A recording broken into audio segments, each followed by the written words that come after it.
Hello, it's Garrett and Chelsea from Team Zimmerman Real Estate, and we're excited to be here today to talk about 7 things you should do when you downsize. Now, we can speak from experience because we did this. Yep, we sure did. Yep. So coming on 2 years now, we decided that we were going to downsize into a smaller property, and it worked out really well for us. So we're speaking from experience. That's right. Now, let's be honest. There's a time in for every person's life when you need more room, you need more square footage, you need a bigger house. But as life changes, as kids maybe move out, as maybe your financial situation changes and the cost of operating a larger home becomes unfeasible, it's time to downsize. And there's 7 things that you can do to help make that process go smoother and put you in a better position when you end up on the other side in a smaller home. Totally.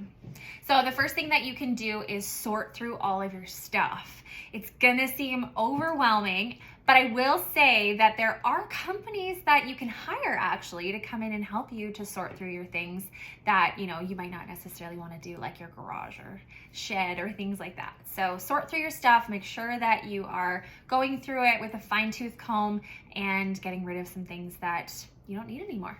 That's right, which is number 2. Reduce your duplicates. Yes. If you've got multiple things of the same item, get rid of them. You don't need all of them when you go to your new place. So especially in the kitchen, this is a place that we find a lot of people end up with duplicates where they've got 6 frying pans, they've got 5 spatulas, they've got 3 whisks, maybe they have a couple of toasters. They've got duplicates that they don't need. So when you're downsizing, it's important to reduce those duplicates. And the only way to do that is by sorting and going through your stuff. Yeah, so once all your stuff is sorted and you've got a pile of things that you might have duplicates of, then you should have a garage sale. So, depending on how much stuff you have, obviously, but I mean, even still, maybe you want to get together with some friends and do like a community garage sale or a family garage sale. I know we've done one like that before. And you know what? Honestly, it's just a fun time and it's a good way for you to make some money back so that you can either save it, put it towards your new home or some new things for your new home, or spend it. That's right. That's right. A garage sale is always a good time, right? So much fun. The 4th thing you can do when you downsize is make the change to digital.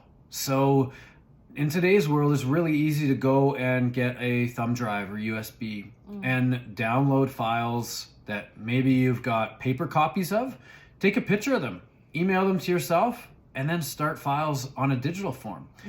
It'll cause you less stress and headache when you're going to try and find those important papers because you can just put them on a drive, put them on your laptop, save them in a digital form.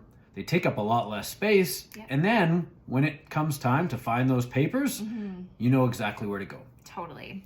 So the next thing is to use your storage spaces effectively. So make sure that, you're storing things in, good usable containers and things like that, and making sure that you're maximizing your space. So like that place under the stairs that always seems like, the kids always want to play in it. Like use that to store your stuff. Put stuff in your garage, even I know that like right now I have clients who are building a home. So they're actually going to store some stuff that they're getting rid of or not getting rid of, but they're wanting to, to store in their basement of their new house. So once it's getting built in the springtime. So little things like that, but just make sure that you're using that storage space effectively. That's right. Now, this one's an important one. So pay attention.